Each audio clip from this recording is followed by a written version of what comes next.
ካራማራ ድል ላይ ነው የምንገኘውና 48 አመት ሞላው። እውነት ነው ጊዜ እንደ ቀልድ እኮ ነው የሚሄደው። እድሜ ምን አለው? ቁልቁለት ነው። በጣም ቁልቁለት ነው። ለርሶ ደግሞ እንደ ትላንት ነው የሚያስታውሱት መቼም በሚገባ። እስኪ አረፍ ይበሉ። እሺ፣ አመሰግናለሁ። እሺ፣ ስለተገናኘ ደስ ብሎኛል በጣም ሻምበል። እኔም ደስ ብሎኛል።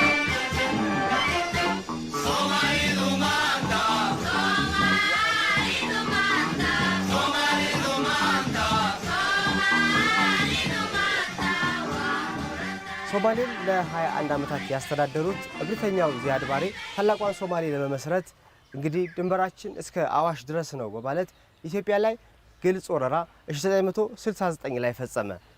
የካቲት 26 1970 ደግሞ ጀግናው የኢትዮጵያ ሰራዊት የሀገራችንን ሉዓላዊነት ለመጠበቅና እምቢ ለሀገሬ በማለት ወራሪውን የዚያድ ባሬ ጦር ማለት ነው በጀግንነት ተፋልመው የኢትዮጵያን ሉዓላዊነትና ነፃነቷን አስጠብቀው ነፃ የሆነች ሀገር ካስረከቡን እነሆ 48 ዓመታት ተቆጠሩ።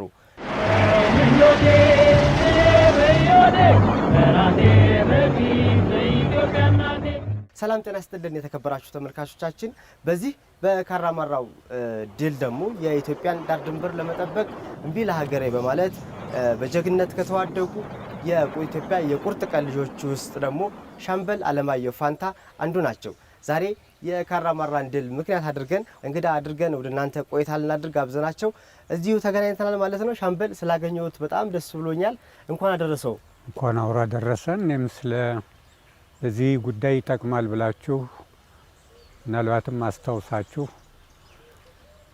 ዛሬ ላይ ደግሞ የታሪክ አጋጣሚ ሆኖ መገኘቴ ከህይወትም ከረጅሙ ህይወት ዘመንም ደግሞ የተወሰነው ምዕራፍ አልፌ ከእናንተ ጋር በመገናኘቴና እዛ መጥፎ ጊዜ ሀገራችን በመጥፎ ሁኔታ በነበረችበት ጊዜ የዛ ታሪክ ተካፋይ ሆኜ ከተረፉት አንዱ ሆኜ ምናልባት ዛሬ ላይ ደግሞ ለዚህ ለምስክርነት በመብቃቴ ከፍ ያለ ምስጋና ይሰማኛል።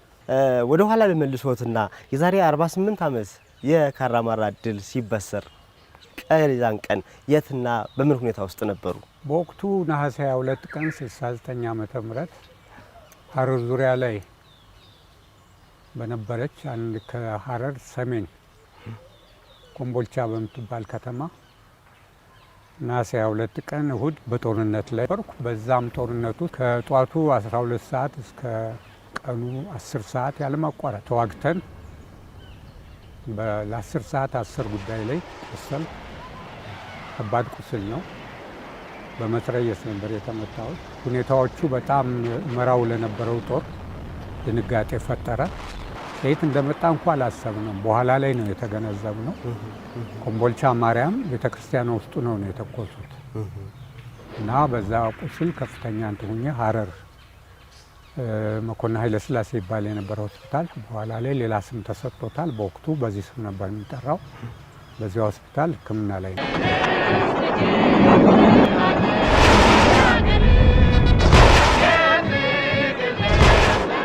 መጀመሪያ ቦህ ጅራሌ የሚባል ቦታ፣ ከዛም ዱዱ፣ ከዛም ዋርዴር፣ በእነዚህ ዙሪያዎች ቆይቻለሁ። ከኛ ኋላ ገላዲን የሚባል ቦታ ላይ መደበኛው ጦር ነበር 35 ኪሎ ሜትር ላይ።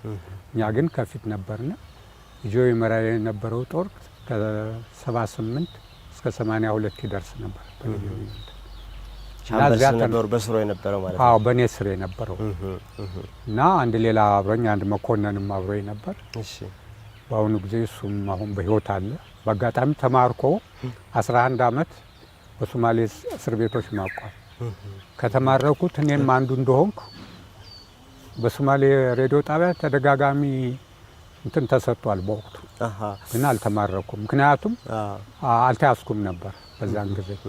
እኛ በእግራችን ወጣን። ሁኔታ እንደው ባስታውስ ወደ ኋላ ልመለስና ሐምሌ 5 69 በከፍተኛ ደረጃ ደበደቡ በመድፍ በቢኤም።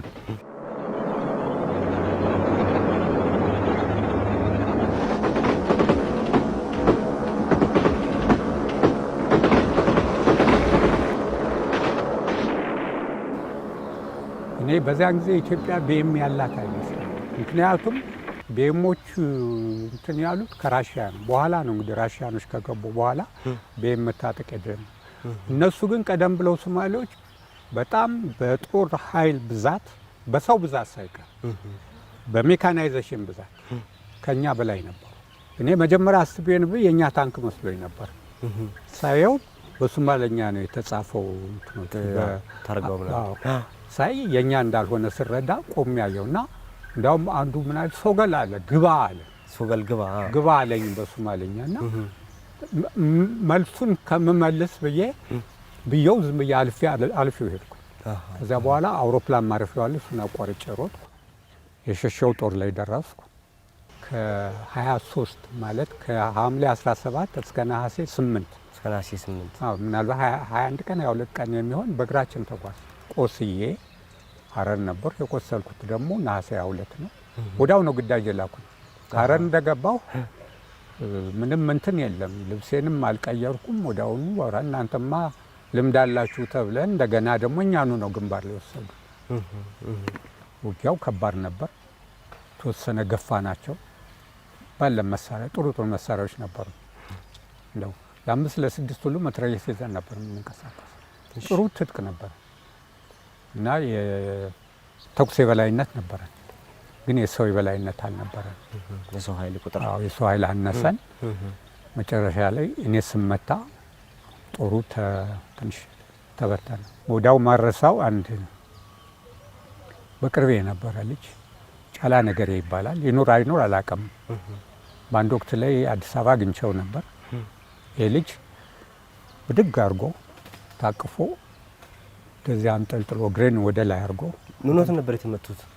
ቀኝ እጄን እንደዚህ ነበር እንዲህ እየተኮስኩ እያለሁ ከዚህ መታኝ። በዚህ በኩል አድርጎ ትኔደ ይሄን ሳላቀው ይሄ ነበር የሚጠዘጥዘኝ። ይሄ ሆዴ ግን ይሄ ግልብ ነበር፣ ብዙ አልጎዳኝም። የተጎዳው ለካ ይሄ ነው። ተቀንጥሶ ስለሄደ ምንም ሴንስ የለው።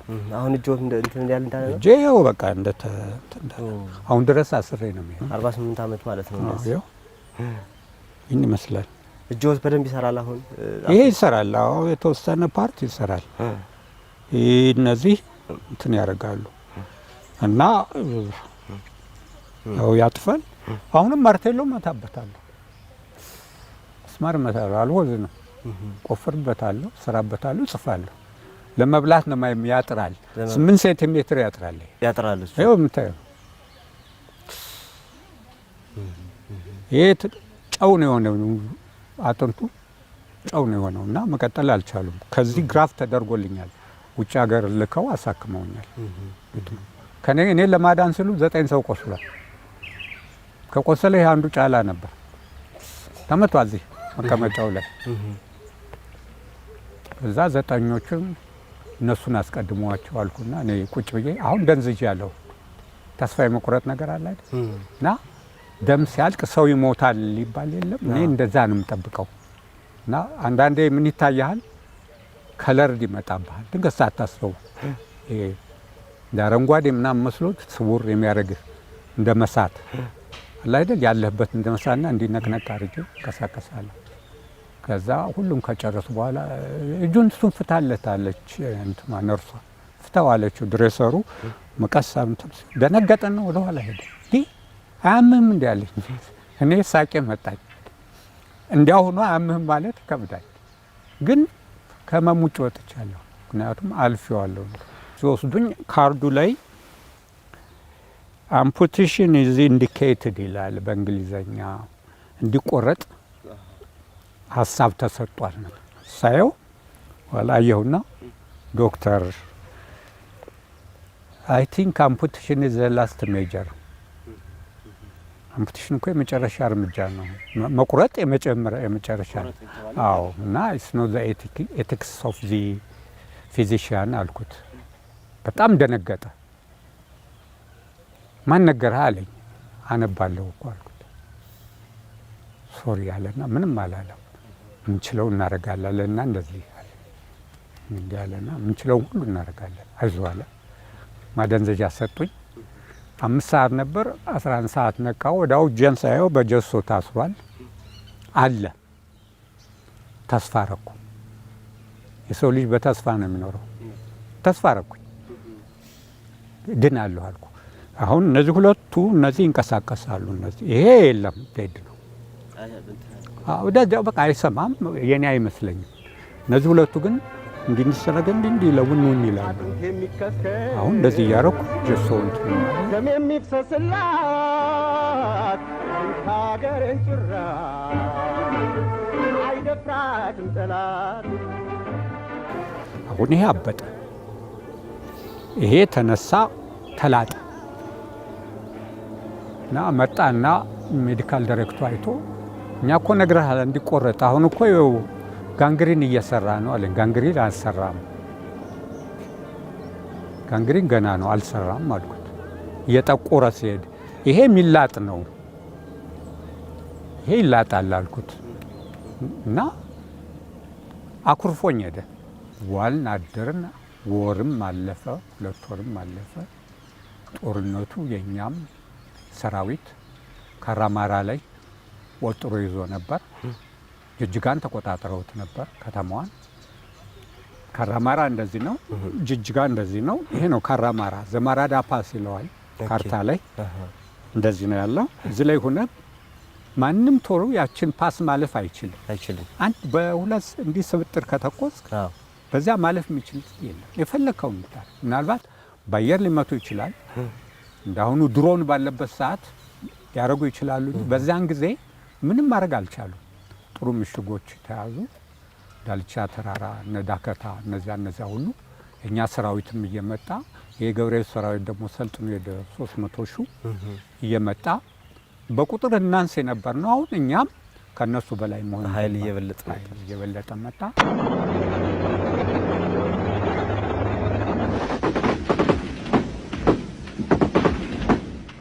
ጥሩ ሁኔታ ነበር። ያ ሞራል የኢትዮጵያን ሰራዊት ኢንስፓየር አነቃቃው። ሁላችንም እዛም እንኳ ቆስለን ቢሆን እውነቴን ነው እንዳውም ማረሳው ነፍሱን ይማር ጥላሁን ገሰሰ እዛ መኮንን ኃይለ ሥላሴ ሆስፒታል አጥንት የሚከስከስ ደም የሚፍሰስላት ቻገረን ጭራ አይወራትም ጠላት ደም የሚፍሰስላት ቻገረን ጭራ አይደፍራትም ጠላት ስጦታ ሲሸለሙ የጀርመን ነዋሪነት እንትን ነው የሚባለው። ምንድን ነው ቁልፍ ነው የሚባል እንደዛ አይነት ነው። ይገርም ነው በጣም። ይሄ በስንት ዓመተ ምህረት ማለት ነው?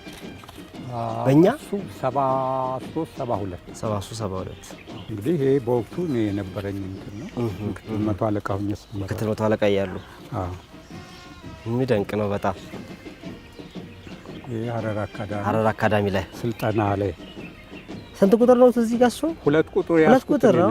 ሻምበል 2 ቁጥር ያስኩት እኔ ነኝ። በጣም ይገርማል። እሺ እዚህ ጋር ከመለየት ከቻልክ እንዳው ትንሽ ትላሳይ እዚህ ጋር ምን ነው? ይሄው እዚህ ጋር ለይታ ትንሽ ዝቅ ያሉት እዚህ ጋር። አዎ እኔ ነኝ በደንብ ይሄ ኦጋዴን ሁነን ተሰጣን የነበረች እንትና እሱ ረዳቴ ነበር። አሁን በህይወት የለም። እዛው ጦር ሜዳ የእርሶ ነበርሽ ሻምበል ብርኪ ነው? ያው የመንግስት የሰጠኝ። አዎ በጣም የሚገርም ነው። ረዳቴ ነበር። እዛው ነው። የት ነው ይሄ? አክሽን ላይ ሞተ። ዋርዴር ከተማው። በጣም ይገርማል። አሁን በአሁኑ ጊዜ በቅርቡ አዲስ አበባ አፍሪካ ህብረት የት ሀገር ዜጎች ናቸው እነዚህ አብረውት ያሉት? እሷ አሜሪካዊት ናት። እሺ እርስዎ ኖት እዚህ ጋር? እኔ ነኝ። እሷ ዩጋንዳዊት ናት። ያኛው ዚምባብዌ ነው።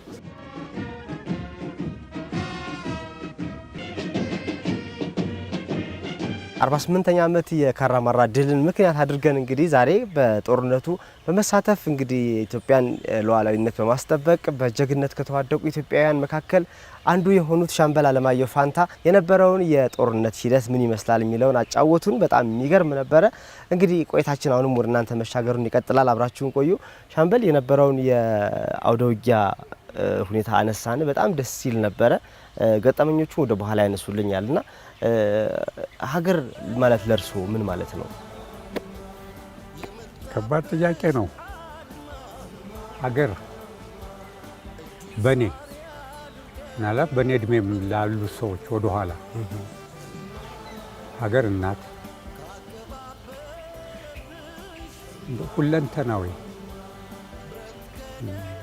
ማንነት የምትገለጽበት እኔነት የምትገልጽበት መለያ ባጅ ናት። ኢትዮጵያ የሚለው ስም በዚህ በዘውግ በጎሳ በምናምን የሚመነዘር የሚለካ አይደለም፣ መውረድ ነው። በአንድ ወቅት አንድ ሀገር ሂጄ ነበርና ደስ ያለኝ ነገር ሆቴሉ ውስጥ ሲያስተናግዱን ነበሩ። ከዚምባብዌም፣ ከኬንያም፣ ከግብፅም፣ ከሶሪያም፣ ከራሽያም፣ ከቼችኒያ የመጡ ነበሩ። ዲፌንደር የሚባል በዚህ በሂውማን ራይት ላይ ነው። ደብሊን አየርላንድ ነበርኩ እና እዛ ላይ እንትን ሲሉ አልጋ የወር ላኪ አለች። ዋይ አልኳት። ብለኛ ነህ ለምን አልኳት። እዚህ እኮ ዲን ማርቲን ነው ፍራንክ ሲናትራ የሚባል አሜሪካ እውቅ አክተር ያደረበት አልጋ ነው ይሄ አለች። እኔ ደግሞ ምርጥ ኢትዮጵያዊ ነኝ፣ እኔም ዩኒክ ነኝ። ቢኖር ኖሮ ሂዝ ላኪ ምናልባት እሱም እለው ነበር ስላት በጣም ከትከት አይኖ ኢትዮጵያን ዩኒክ አለች። በቃ ልዩ ናቸው አለች። እና ከሚገርምህ አክብራ መጣ ሁሉ አንድ ነገር ሲሆን እኔን አማክራ ነበር የምታረገው። እንዴ ዮሐንስ መተማ ላይ ወደቀው፣ ቴዎድሮስ የራሱን ሽጉጥ ጠጥቶ መቅደላ ላይ የወደቀው እኮ ለዚች ሀገር ነው እኮ ነው። እነዚያ ትልልቅ መሪዎች ከዙፋን ላይ ወርደው ዝቅ ብለው እኮ ዳር ደንበሯን ለማስከበር እኮ ነው። ታዲያ ምንድን ነው? እኛም እኮ ለምንድን ነው ይህ የማይሆን ብለን እኮ ነው ሄድነው። አልጎደለንም እኮ። እኔ እኮ መምህር ነበርኩ፣ በቂ ገንዘብ አገኝ ነበር በዛን ጊዜ። ዩኒቨርሲቲ ገባሁ። ስገባ ነው እንደገና ሁኔታዎች አለመቻች ሲሉና አብዮት ሲፈነዳ ወደ ፖሊስ ኮሌጅ የገባሁት። ድሮ ቀኛዝማች ፊታውራሪ ምናምን ከሚባለው በተለያየ ጦር ሜዳም ሽልማት ነበራቸው አያቶችም። በማይጨውም ቀደም ሲል ባዷውም ሽልማት አላቸው እና አብሮ አለ በደማችን ውስጥ ያለ ነው። እውነት ነው። እኔ እኮራበታለሁ፣ አላፍርም። በፈጸምኩትም ትንሽ አንዳንዴ የሚያስቀይሙ ሰዎች አሉ። እንዲህ ጅጎሎ ሲያይ ምናምን የሚልሃል አንዳንድ ባለጌ ያጋጥማል። ከሚገርም ግን አይ ፕራውድ ኦፍ ኢት ደስ ነው የሚለኝ። በዚህ አጋጣሚ እንደው ለሀገር ፍቅር የሚከፈል መስዋዕትነት እንግዲህ እርስዎ የአካል ጉዳትም እስከ ማስተናገድ ደርሰዋል እና እስኪ እሱን እናንሳ። ለወጣቱ ትውልድ አሁን ላለ ነው 48ኛ ዓመቱን የካራማራ ድል ማክበር ብቻ ሳይሆን ከዚህ ድል ምንድን ነው የምንማረው? ትልቋን ስዕል ኢትዮጵያ ነው። ትልቋን ስዕል ነው መሳሌ ያለብን። መልካም ሴቶቹን አጎልብተን መሄድ አለብን። ጎጂ ልማዶቻችንን እያስወገድን መሄድ አለብን። ዛሬ እንዲያው ዩጋንዳ ብትሄድ ነጣ ያለ ሰው ባዩ ቁጥር ሰር ነው የሚሉ። ነጣ ያለ ሰው አሁን እንዳንተ ቀላ ያለ ሰው ካዩ ሰር ይላል። ወይ ለምን ነው ሰር የምትለኝ ስትለው በቃ ምንም መልስ የለው። ለምን ነጭ የማምለክ ጌታዬ ነው የሚል ሁሉንም ነገር። ጥቁር ሆኖ ካየው ግን ሰላም አይለው። የፈለገውን ጭንቅላት ይኖር። ይሄ ነው የሚሰራብህ። እና ውቅራችንን በባለሙያ ማድረግ አለበት፣ መሰራት አለበት። ትምህርት ቤቶች ጥንቃቄ መደረግ አለበት። የሀገር መውደድ ፍቅሩ በሰፊው መሰራት አለበት።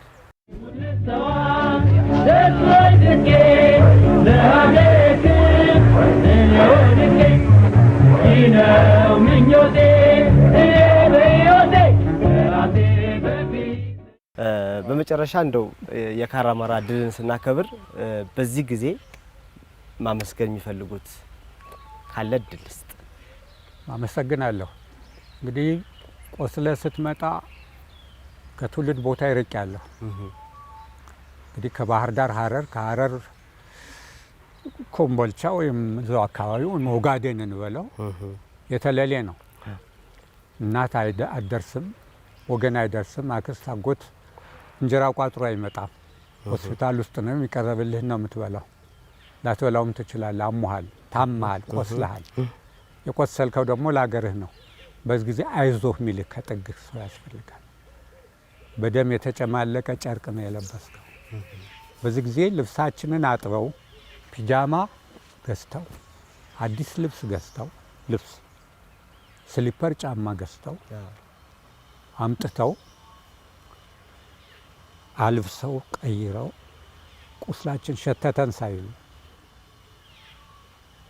እርዳታ ያደረጉልን የሐረር ሕዝብ ምንጊዜ ማረሳው። በዚህ አጋጣሚ ለሐረር ሕዝብ ምስጋናን ያቀርባል። ቢዘገይም ዘመኑ ቢያልፍም 48 ቢሞላውም ዛሬም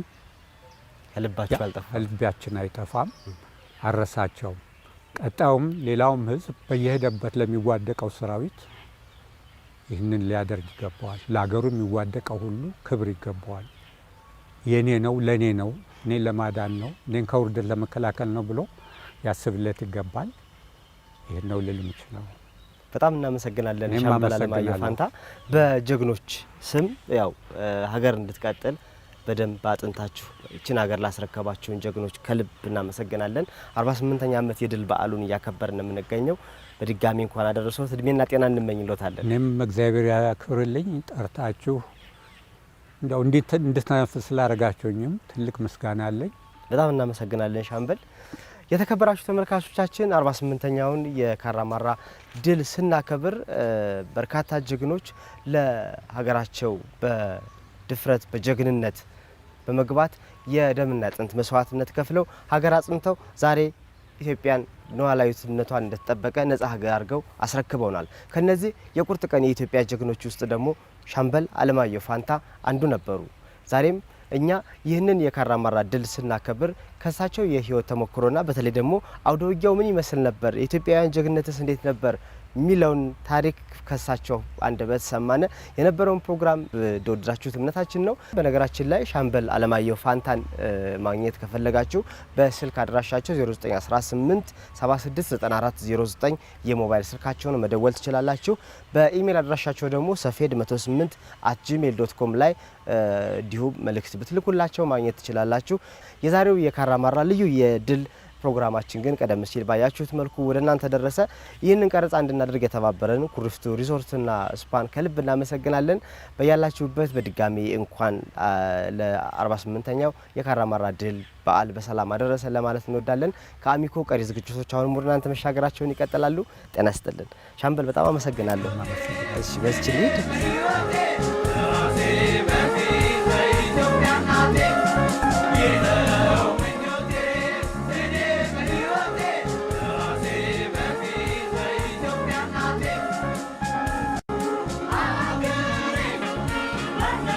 Yeah.